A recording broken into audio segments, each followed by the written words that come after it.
I didn't care so much what was around me, like mostly. And some people kind of do, but in that time I didn't so much. For example, in that neighborhood, this is real. In that neighborhood was, for example, sometimes was gun violence. Hi, this is Shelomo Solson, the host of the Teenage Impact Podcast, where we share stories, tips, and specific strategies on how you, as a teenage kid, can overcome any adversity in your life. Whether it is mental health challenges like depression, anxiety, suicidal thoughts, or problems in your relationships at home, you're getting bullied, you have confidence issues, whatever it is, I interview people from all around the world who have gone through these challenges and how you can too. If you haven't done so, click in the link in the description and download my free ebook called The 52 Tips I Wish I Knew When I Was in High School. And I go over tips I have learned over the past 28 years of my life. And I talk about career tips, financial tips, relationship tips, tips on how to become more confident. Whatever it is, download it. It's only like a 30-minute read. It's a 20-page ebook, and it can change your life. If you have a friend, a family member, or a classmate who's in this funk, can't seem to get out of it, go ahead, refer them or share with them the Teenage Impact Podcast, because it's the best podcast out there for any teenage kid to listen to overcome struggles. Today's podcast guest is Luis Quintero. Luis was born and raised in Venezuela in rough neighborhoods where there was a lot of gun violence. There was a lot of drugs, but he didn't pay attention to that. He followed his passion for music, and now he produces music for games, which has had over 10 million app installs. He has a YouTube channel where he displays his music with over 1 million views, and he has over 100,000 Spotify downloads. So give it up for Luis Quintero as he's going to talk about how to escape the negativity from your rough neighborhoods in whatever country you're living in to follow your passion. Hey, Luis, man, how's it going, brother? Where and you, Shelomo? Everything's Uh, super great. we have Luis from Venezuela tuning in, and Luis is actually an inspiration. I saw a couple of his Instagram and LinkedIn posts where he does like a 10-year timeline from 2010 to 2019 and how far he's come. He's, grew up in a rough neighborhood in Venezuela. But Luis, I want you to tell your story and how you grew up in your neighborhood in Venezuela. So yeah, as you saw on the post, or for the people that has sang or not, I grew up in a place called Trujillo, Venezuela, from Venezuela, which is a very small, kind of state, very small state, and very, very small, and in a very small town, in a very small neighborhood. So it was very, like very small everything.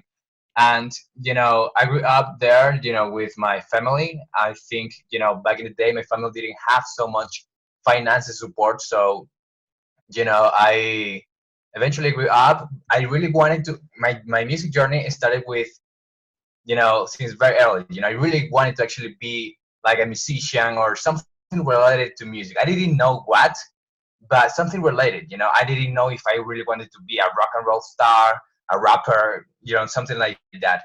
But I really wanted to do some things. I wanted to do one. What age is this?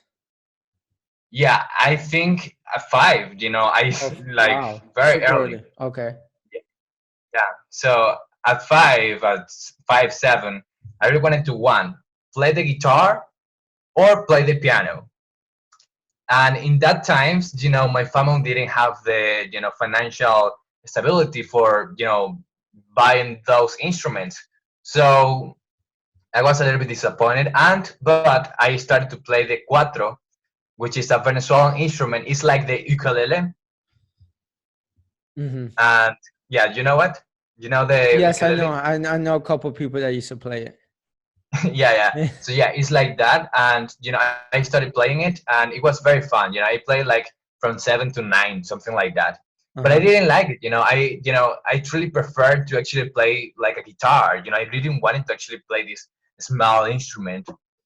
I really wanted to play a guitar, something amazing. Something that you like to hear, something that you can play. I don't know, some Beatles songs. I Uh-huh. think you can actually play, the cuatro, in the cuatro. uh, Beatles songs, but it's not the same. Or I wanted to play the piano, but piano and guitars were super expensive for my family, especially Uh-huh. for my mom and my family. So I was kind of disappointed. I didn't like school. I didn't like, you know, like the the music school specifically, because school was normal. It was very good student with very good grades. But music school, I didn't know why I didn't like it. I did, especially, yeah, especially music school, which is crazy. I didn't like it because I maybe because the cuatro. I don't know. But yeah, so then I stopped playing the cuatro because I wanted to play guitar or a piano. So what we do, my brother was in a kind of band or something like that. He was in the university at that time. My brother is like 9 years older than me. Uh-huh. So he was in the university and he met a friend which was in like a electronic music group, something like that. So he didn't make the music, but he actually kind of give feedback to the group. So it was like this kind of group with electronic music and things like that. So my brother really liked electronic music. So huh, I started to actually investigate a little bit more about electronic music. I'm talking about I'm like 9 years old, and also in that time I didn't have computers. The only computer that was in my home was the one that my brother used for his university and things like that, and it was a very simple computer. Mm-hmm. So then I'm actually telling you the really real story. I love it. I So love it. then yeah, so then like my brother was in that project. So I was in a kind of investigating kind of mood, because I really like this electronic music mood and electronic music. And I started to investigate more about music. And meanwhile I'm investigating, I found an artist. Well, he liked this artist, he presented to me. Uh-huh. But basically when I said, I this is the greatest thing ever, and it was Daft Punk. You probably know them. So Daft Punk with one more time, that I kind of love songs, that because song. Yeah. yeah. So that music, was amazing because it was kind of repetitive, it was kind of electronic, but also have like real instruments, and it was really great. It was super super amazing. So oh my goodness, and this is real music. Do they play the instruments? And not necessarily. This is made in a computer.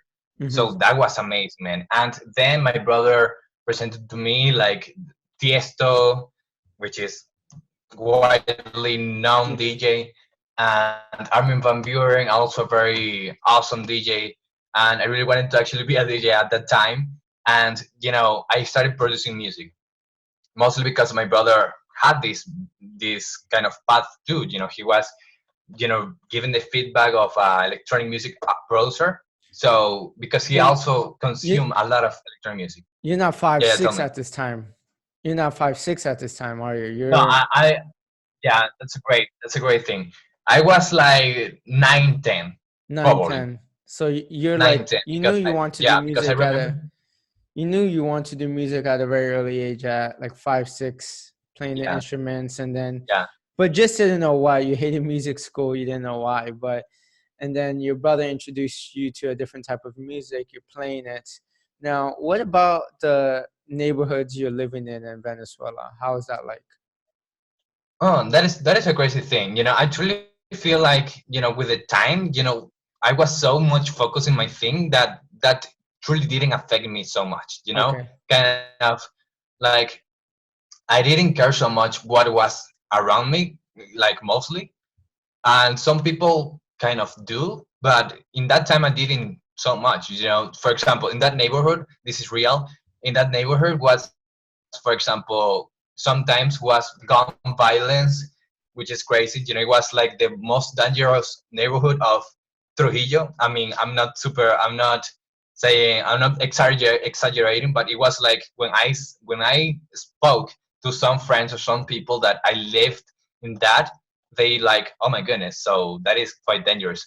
Uh-huh. So, but in my case, I did for myself. It's like I didn't care so much. I truly didn't care. But it was crazy because almost all the years, it was like gun violence, someone kill each other or something like that. So it was a little bit crazy. And with drugs too, there was a place very narrowly to the house that I was living, and sold that was selling drugs, and it was surrounded by this kind of thing. And that and that kind of neighborhoods are kind of very, kind of negative people without judging them or something like that, but Hmm. kind of negative vibe, pessimism, and things like that. That I was like, I didn't care about that.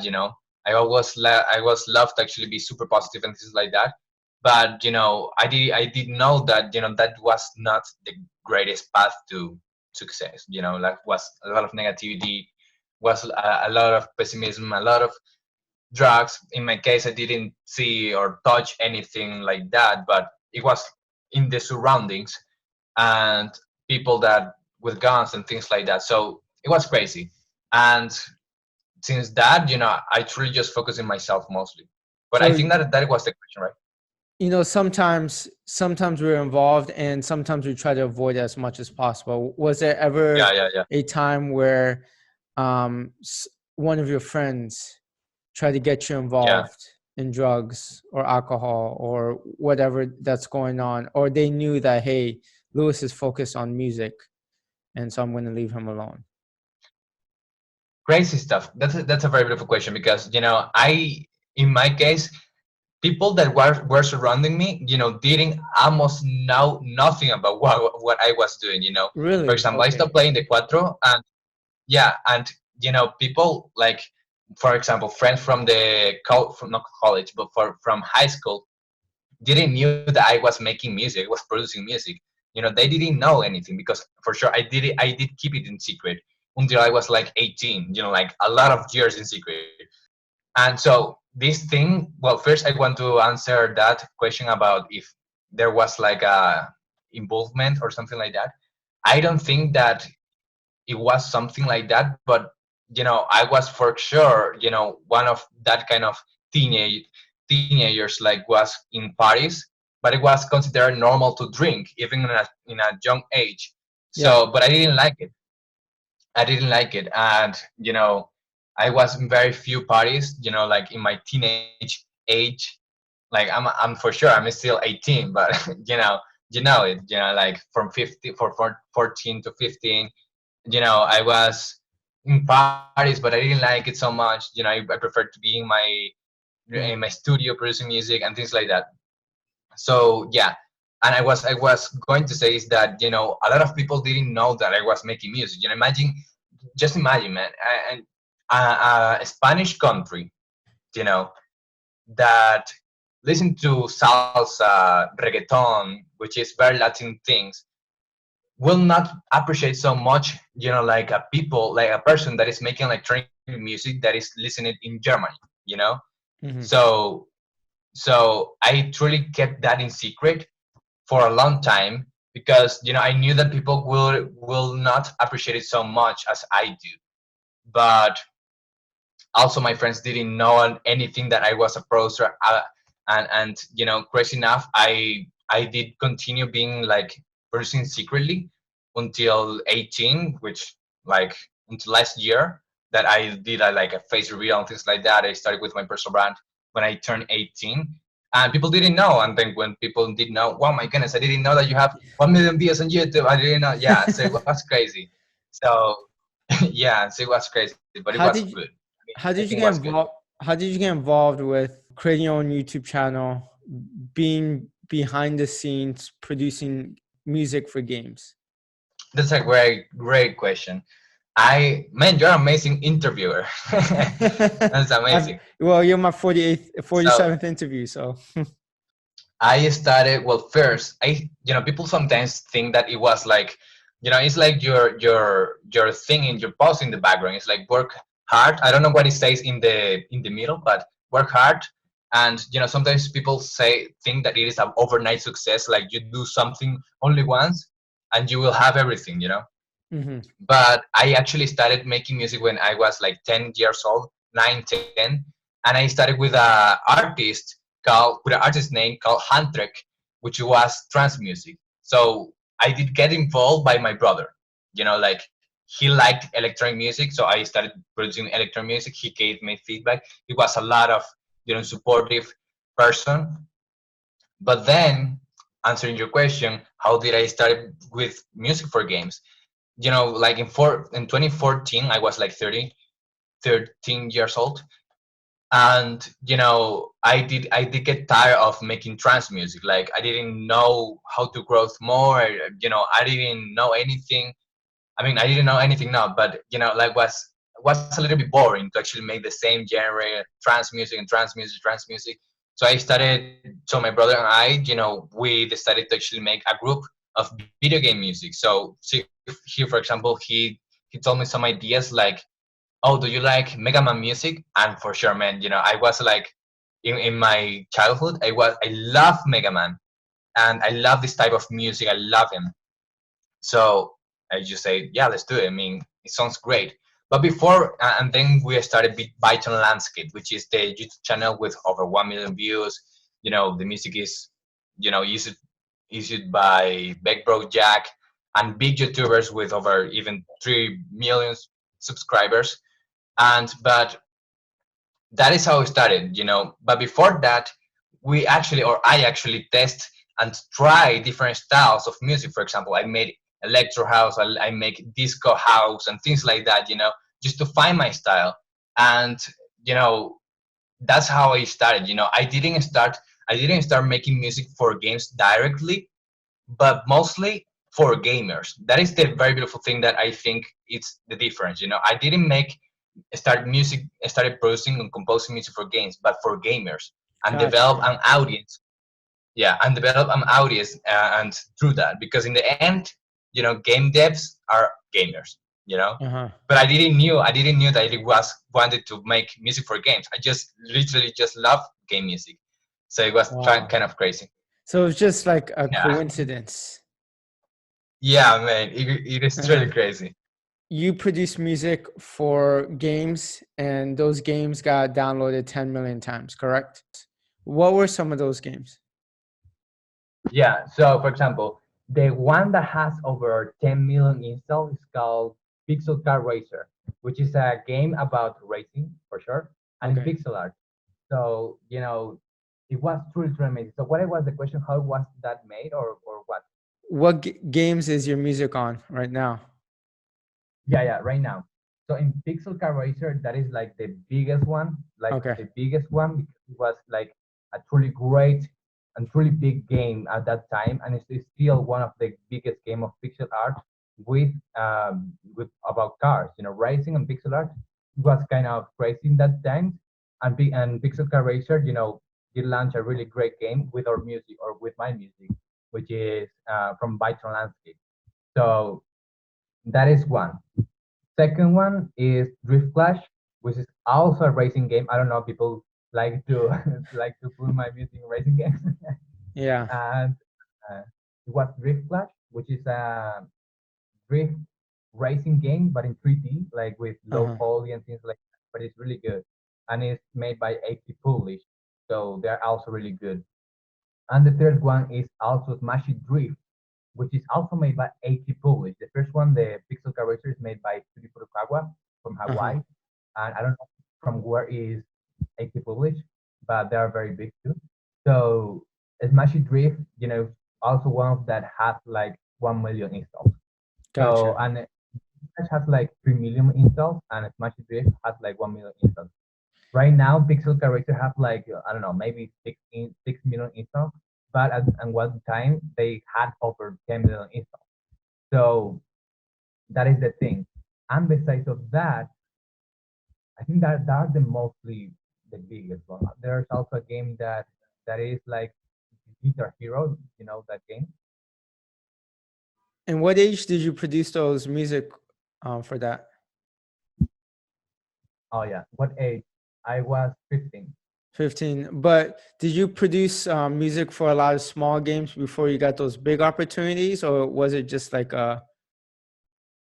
you made music for one game and then it blew up.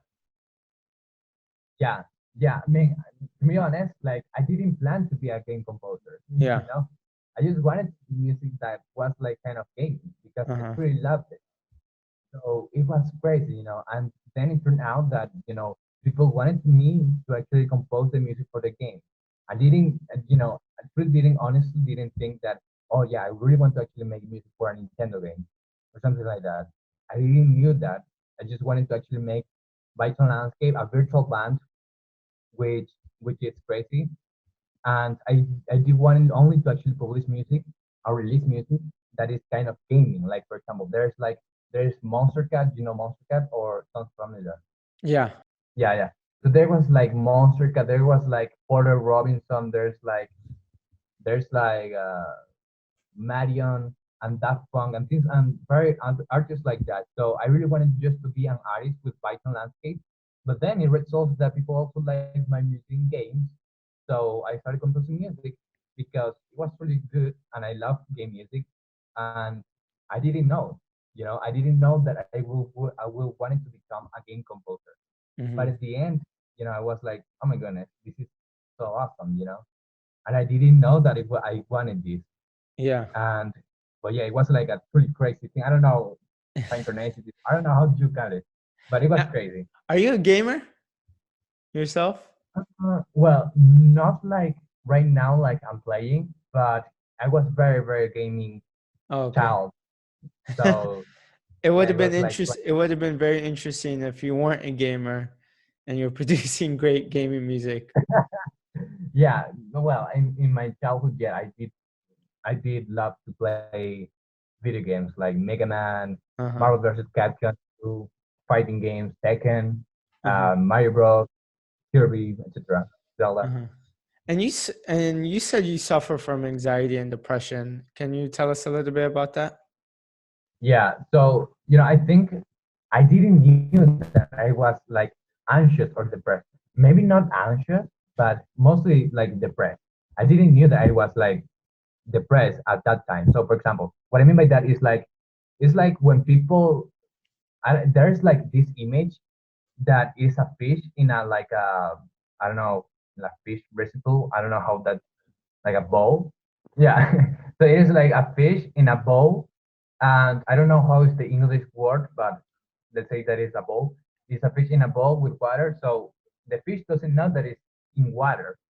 Then when you zoom out the image, it's like the fish is in water. So you can actually tell. So what I mean by that is like I didn't knew that I was depressed at that time.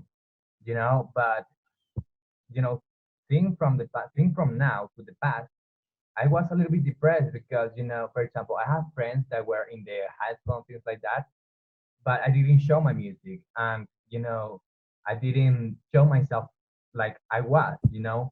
So I was like kind of depressed because I was like not showing myself, like my true self, with my music because I was afraid of what the people will think about it.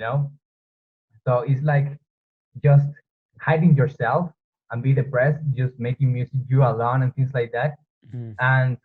and not being out with your music and not letting people know you because people didn't know that I was making music, so that was a little bit crazy. And I started to make this personal brand thing like in less than a year ago, and a lot of people support me and a lot of people love me, and that's great. But before that, I didn't want to actually show and tell the people that I was making music, so that was a little bit crazy. So that's why I think I was depressed. And mostly there was a time when I was 15 where I, never didn't feel so much great.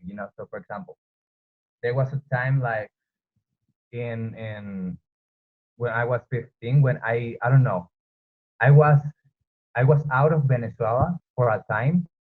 I was in Peru, and crazy enough, I didn't have any connection. All my friends were in Venezuela. All the people in my family were in Venezuela. So I were, truly alone in that day. I truly were only with my brother, but my brother, also, have a real friend. So I was spending my time like mostly almost all the time alone, man. It was really crazy. That I think that was like kind of awakening for me later on. But that was very crazy, because I was very, very alone, kind of depressed because I didn't know how to, how to communicate myself in that country because for sure it's like another country and you have to kind of fit in. But I didn't know I didn't fit in, and my early life was almost like that. I did like electronic music, but people like reggaeton, people like salsa, people like other stuff, and you know I felt that I didn't fit. Instead of not doing anything, I started making music, and from that, I was discovering myself. So I think that's why I feel that I was kind of depressed, but eventually everything turned out that I really wanted to actually be me and in front of anyone and make music and feel great about the music that I'm doing and make music for games. And yeah, I think that's the answer. I don't know if I Yeah. actually answered it, but So that's kind of why'd you move from Venezuela to Peru? yeah, that's a great question. Right now I'm in Venezuela right now, Okay. Are you in the but I same neighborhood or different neighborhood? no no no, I'm in Caracas. I Okay. in the district capital of Okay. Venezuela, and in Trujillo it's not even the district. It is not like a great city even. Like Hmm. it is not, it's like a very small city. Hmm. So I was like in Peru because of the same economical situation of the country of Venezuela. At that time it was very, very crazy. The situation of Venezuela, like, was like, you know, the people here right now is even a little bit crazier. So the people here was earning like, I don't know if even $10 a month for our work, for working. Hmm. So that was crazy. So I moved out when I was 15 because I really wanted to actually be in other countries. But then I lost my friends. I didn't know how to speak to people. So it was like kind of crazy. And, but yeah, it was mostly because of the same thing of the country, for the Hmm. political situation. And so you got out of your state, whether you want to call it depression or you're just sad temporarily. You got out of the state after you started being your true self and you didn't have to hide anymore. That's very Yeah. interesting. Now, what you were raised in a very rough neighborhood, and a lot of people are raised in a rough neighborhood. They can't control the situation, especially when growing up. How can they get out of that situation to pursue their passion? Well, that is great. That is a crazy question. I will say what I did. Okay. So, so first, I think spending time alone is super important. Why? I mean, not spending time alone, like isolating yourself from the world, but that's what happened to me. I feel like when I was 15, I did isolate myself from the people, but then I surely and slowly discovered myself, and it was like this. I don't know if I can tell it spiritual awakening or something like that, but it was kind of that. It was like, I was knowing myself. I was alone, but I was like kind of growing and discovering myself. So I think the first thing that people can do are teenagers, that I think that a lot of people go through this, is like first spend time with yourself. I mean, first know yourself.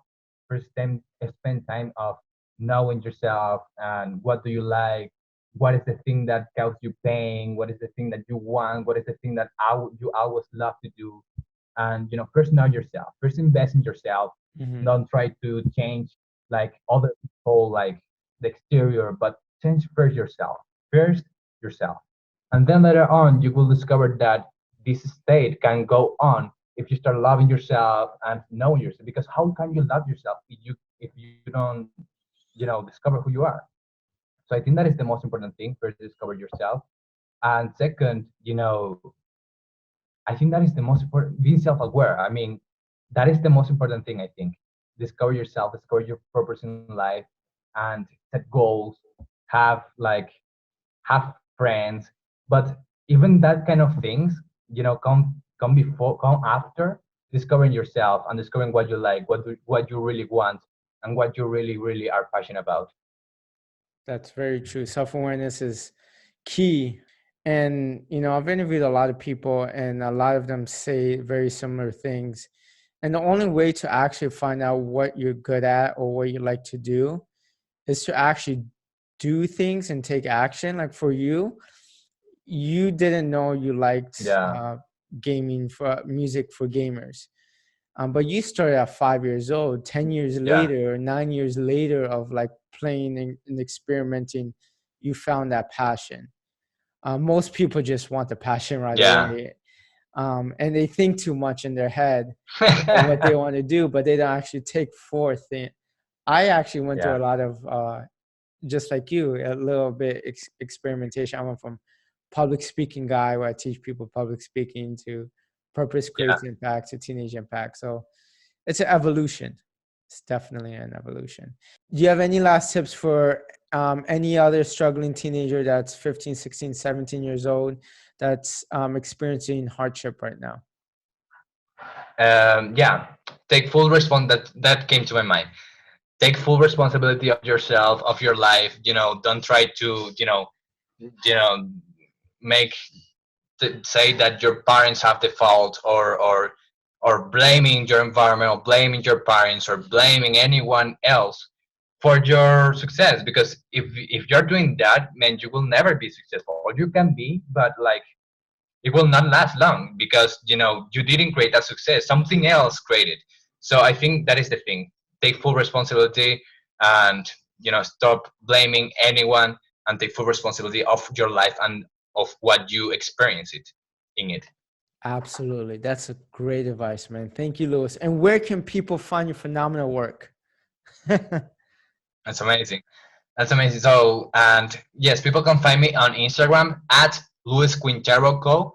Uh-huh. In Twitter at Luis Quintero Co. You can find me also on LinkedIn, Luis Quintero Co. Just search me wherever. I am everywhere, and even on TikTok at Luis Quintero Co. And yeah, my website Luis Quintero Co. No, LuisQuintero.co. And that's it. Great, man. I really do appreciate you. I think you doing great work, and you're actually doing what you love to do. So it's very easy for you, and hope people found value just by listening to this podcast. That's awesome, man. Thanks to you. I really, really, really glad to be here. All right, take care. There's just one thing I want you to get out of this entire interview with Lewis, and that's your passion will evolve over time after you take action.